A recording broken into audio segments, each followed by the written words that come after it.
I hope you're enjoying the data storytelling chapter as much as I am teaching it. We are in our final section, but it's a biggie, visual design. Let's look at 5 key elements of visual design. Number 1, avoiding clutter, focusing the attention on the key data, our visualizations, our imagery, and our color. Let's look at each one of these. Avoid clutter and sensory overload. The human mind can only process so much data at a time. There's an old saying, it's an old rule called the rule of 3. And it's just a best practice that says whether you're presenting concepts or images or using colors or even designing a room in your house, the most the human mind wants to look at is a group of 3 things. And when you go above that, it's less attractive to the eye. Remember, great learning point here. Too much data can ruin a visualization and add a lot of noise to it. More data doesn't mean more better data story. In fact, it's the opposite. We want to make sure to keep noise to a minimum so that the signal is obvious in our visualizations. So simpler is better. Reduce your clutter. I see this with so many data scientists. They want to show off their artist skills, their design skills, and they end up building these highly cluttered reports, much like what we're looking at here in this fun little image. Who could make heads or tails of this? Who even wants to? Way too much clutter. So let's keep it to a minimum. We need to focus the intention of our audience on the most important concepts of our visualization or call to action. Notice I have a quick, simple visualization here. Lovely chart, gorgeous color palette. Reminds you of fire, right? So beautiful yellows, orange, reds with kind of this charcoaly black in the back. Not charcoaly, I would say black with like a red U in the background. Very nice. When you see this visualization, what's the first thing you notice? It's those numbers at the top, the 23, the 56 to 84. And you can see, based on those little bars, these are percentages. Simplistic. It grabs my attention immediately. When I look at this visualization, I'm going right to those 3 numbers, 3 percentages right on the top. Keep in mind, as you look at this visualization, there's a lot of other data in it, tons of other data. But those 3 numbers at the top, that's our focus. Once we want our audience to understand, to have those in our mind, if they want to look at more of the detail, it's here. Whichever visualizations you're going to use, they need to quickly tell the story. Remember, the best stories are the simple ones. Therefore, the best visuals are also easy to understand. Good visuals provide a hierarchy of information. You can see what's most important first and what's maybe a little bit less. You may, for your data story, even want to use an infographic type of design. Those are popular. In our data governance mastery class, I walked through the 19 major types of visualizations. Guess what? Every one of those has their own strengths and their own weaknesses. So not every visualization is right for every task.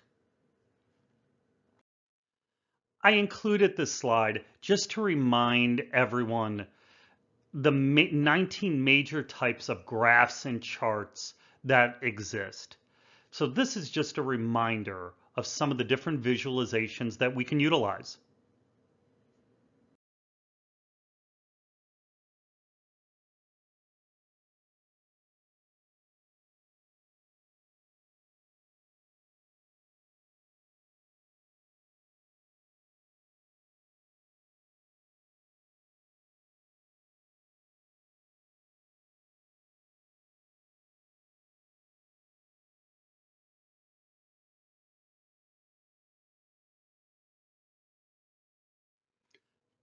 Let's talk about images. One of the fun things we get to do with data storytelling is we get to not only work with charts and graphics, but we get to include images. How cool is that? In that desire to use images, though, there are very important mistakes we want to avoid. So first off, I have this picture here. The human visual system has a very high bandwidth. When you look at this picture, you think, well, this is a pretty simple picture, but really it's highly complex. In this picture, there's a dog, there's a man looking at a cell phone, there's a stroller that implies we have a whole family here. There's a walkway, if you look closely enough, you can see it.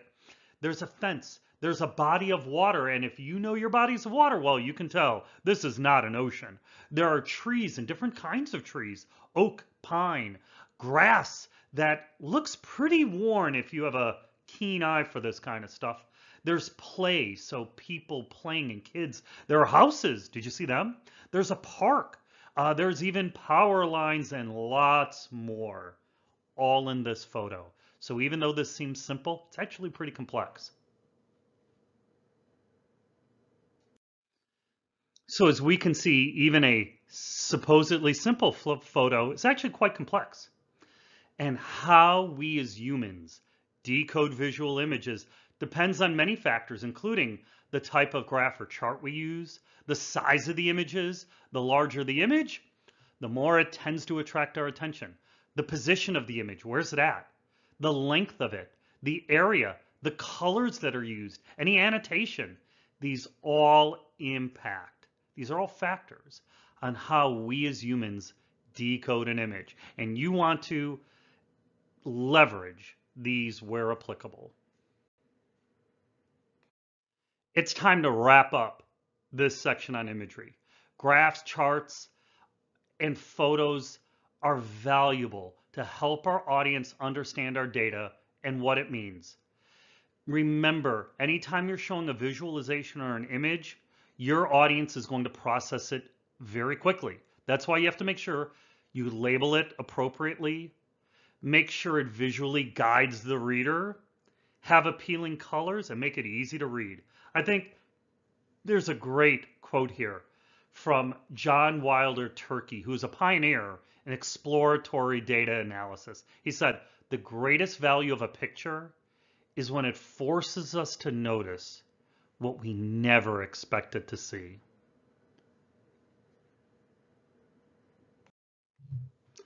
Color is so important in our data storytelling. The colors used in the visualizations, it's so important that they complement and augment one another. There exists, so keep in mind when we talk about colors, there is some subjectivity in what makes for a nice color palette. I've seen certain combinations of colors that somehow just work, even though maybe they break a rule or two. So where possible, so what I want to do is give you some good rules about using color. Where possible, use colors from the same family, as they tend to be more appealing. Remember, our rule of 3 is valuable when you're selecting the color palette. You want to be careful going beyond 3 colors, as that could add confusion, because too many colors tends to add confusion to your audience. Shading can be an effective way to tell a story with data. Many times what we'll do is within a color family, the more intense the shading correlates to the size of the signal. So for example, here's a map of the United States. We can see certain states have a darker shading than others. Others are lighter. And we can tell that whatever signal we're looking at, the shading that is darker should correlate to a higher signal. Up to this point, I've given you several good rules of thumb when selecting the colors for your data story. However, I think it's fun to actually apply these rules to an actual situation. Okay, let's suppose we are starting with this color palette I have in front of you. Pink, brown, yellow, purple, green, and a light blue. What's wrong with this color palette? Oh goodness, it might be easier to say what's right with it because there's so little right. First off, most of these colors clash. Purple and blue never go together. They always clash, especially when you put them next to each other. There are not many complementary colors in this group. Also, we have an even number of colors. Remember, the rule of three typically says it is easier for the brain to process three or some odd number of colors. Anytime we have an even, that tends to cause a problem. So we have certainly violated the rule of three in this starting color palette. This would be a very poor color palette. Let's start applying the lessons we've learned about color to that initial very bad color palette. First, let's apply the rule of three and start lopping off some of these colors. We now have three colors: pink, brown, blue. Purple, I'm sorry, pink, brown, purple. So we have simplified our color palette. Already, this is a big improvement. Our minds can actually wrap themselves around these three colors. Okay. However, they're still not quite right, are they? Because these colors clash with each other. So let's change our selections. We have our rule of three, and let's pick colors which complement each other. A light pink tends to go well with a light green. They're warm colors. We have a soft yellow in here, not a stark one. These are warm, these are inviting. These colors, in whatever combination we use them with, should look pretty good together. They're very complementary.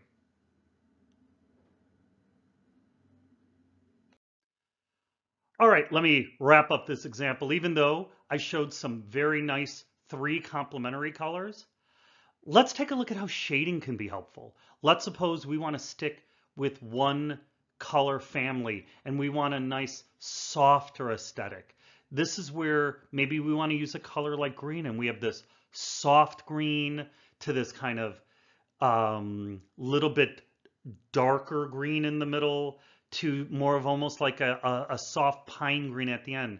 These are all different shades of green. They're all soft. They're all inviting. It's an easy aesthetic, simple on the eye. This is yet another way to take that color palette. Even though our previous colors are pink, green, and yellow, were lovely together. This is even a soft, if you wanted a softer aesthetic, you may want to use this as your color palette. I hope this example of taking a very bad color palette and modifying it, really bringing colors that work well together, applying our rules, really makes a difference in how we use color.